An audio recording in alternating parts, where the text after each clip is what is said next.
নমস্কার। আজ 25শে জানুয়ারি বৃহস্পতিবার বছরের প্রথম পূর্ণিমা সংগঠিত হবে এবং এই বিশেষ তিথিতে আপনারা যদি তুলসী তলায় সামান্য এই একটি ছোট্ট ক্রিয়া করতে পারেন তাহলে বাড়ির যাবতীয় বাস্তু দোষ যেমন দূর হবে এবং পরিবার থেকে অভাব অনটন দারিদ্রতা দূর হতে বাধ্য, হাতে আসবে প্রচুর অর্থ ও মা লক্ষ্মীর আশীর্বাদে সুখ শান্তি সম্পদ প্রচুর পরিমাণে আপনাদের জীবনে কিন্তু আসবেই।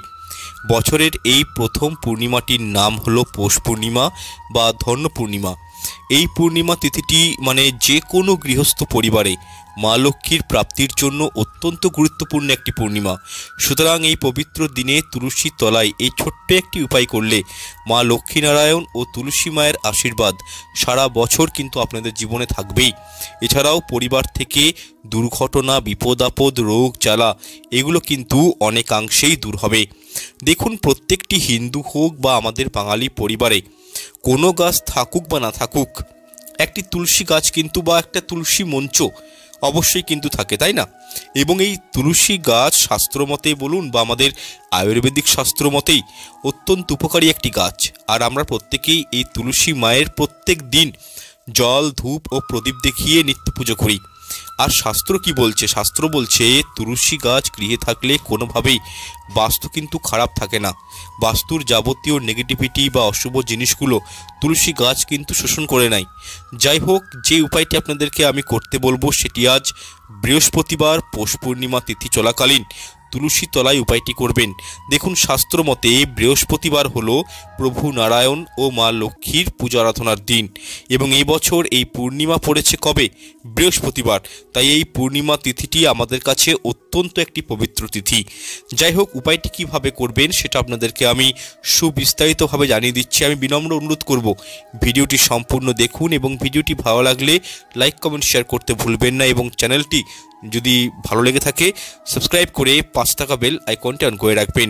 আচ্ছা দেখুন, প্রথমত আপনারা একটু সকাল সকাল স্নান পর্বটি সেরে নেবেন, শুদ্ধ বস্ত্র পরিধান করবেন এবং কিছুটা পরিমাণ গঙ্গা জল ডান হাতে নিয়ে আপনাদের গৃহের সদর দরজা এবং নিজের মাথায় অল্প করে ছিটিয়ে নেবেন। এর ফলে কি হবে? গৃহের যে দুয়ারপাল রয়েছে তিনি শুদ্ধ হবে এবং আপনার শরীরও শুদ্ধ হয়ে যাবে। যাই হোক, এরপর আপনারা ঠাকুর ঘরে প্রবেশ করবেন এবং অবশ্যই লক্ষ্মীনারায়ণের পূজা অর্চনা করবেন এবং সন্ধ্যার সময় মা লক্ষ্মীর পাঁচালি কিন্তু পড়তে ভুলবেন না, এই বিষয়টি একটু মাথায় রাখবেন। আচ্ছা দেখুন, লক্ষ্মীনারায়ণের পুজো অবশ্যই মনে রাখবেন হলুদ ফুল ও হলুদ মিষ্টান্ন দিয়ে করবেন এবং প্রভু নারায়ণকে যে ভোগ আপনারা নৈবেদ্য হিসাবে নিবেদন করবেন তাতে অবশ্যই কিন্তু মনে রাখবেন তুলসী পত্র দিবেন এবং যে গ্লাসে জল দিবেন প্রভুকে সেই গ্লাসেও কিন্তু তুলসী পত্র নিবেদন করবেন।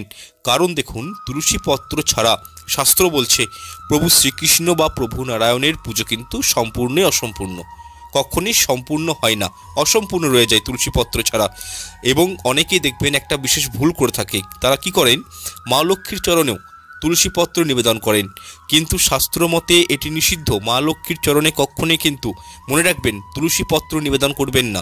এছাড়াও অবশ্যই লক্ষ্মীনারায়ণের মূর্তি বা ছবি যদি ঘরে থাকে আপনারা একটি শুদ্ধ ঘিয়ের প্রদীপ কিন্তু আজকের দিনে এই পবিত্র পূর্ণিমা তিথি চলাকালীন অবশ্যই বলবো প্রজ্বলিত করবেন এবং লক্ষ্মীনারায়ণের উদ্দেশ্যে ঘট স্থাপন করতে পারেন ও 2টি পান, 1টি কলা ও সুপারি অবশ্যই লক্ষ্মীনারায়ণের চরণে নিবেদন করবেন এবং যে 2টি পান আপনারা লক্ষ্মীনারায়ণকে দিবেন তার মধ্যে কিছু মঙ্গল সামগ্রী রাখবেন, যেমন হলুদ, 1 টাকার কয়েন, 1টি সুপারি, 2-4টি আতপ চাল, গোমতী চক্র, পদ্মবীজ বা মা লক্ষ্মীর অতি প্রিয় লক্ষ্মী কড়ি দিয়ে দিতে পারেন এবং 2টি পানে অল্প করে কিন্তু অবশ্যই চন্দন মাখিয়ে তবেই কিন্তু লক্ষ্মীনারায়ণের পায়ে নিবেদন করবেন।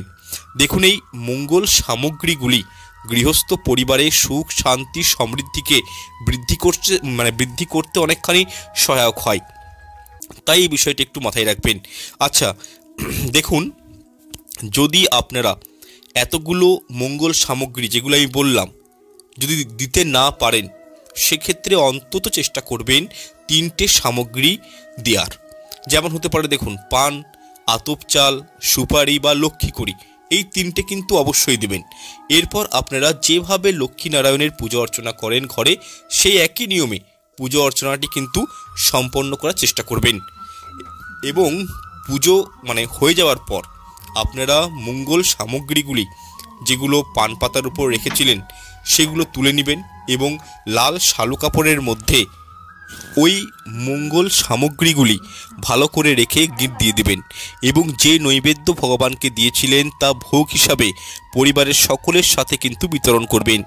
এরপর আপনারা আপনাদের গৃহে তুলসী মঞ্চে চলে আসবেন এবং যে জল আপনারা তুলসী মাকে নিবেদন করবেন তাতে কিন্তু অল্প করে কাঁচা দুধ মিশিয়ে দেবেন এবং তুলসী মায়ের কাছে ধূপ প্রদীপ অবশ্যই প্রজ্বলিত করবেন এবং পারলে হলুদ ফুল কিন্তু তুলসী মাকে নিবেদন করবেন এবং যে মঙ্গল সামগ্রীগুলি আপনারা শালুকানিতে রেখেছিলেন সেই শালুকানিটি সমেত তুলসী মঞ্চের পাশে কোথাও একটি রেখে দেবেন এবং এই ক্রিয়াটি যথাসম্ভব চেষ্টা করবেন দুপুর 12টার আগে করার।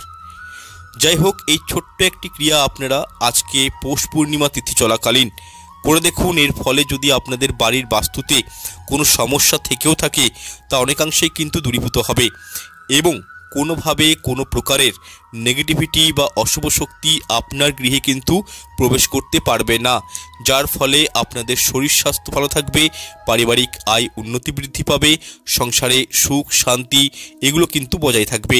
তাই আমি প্রত্যেকের কাছে অনুরোধ করব যে উপায়টি করে দেখুন।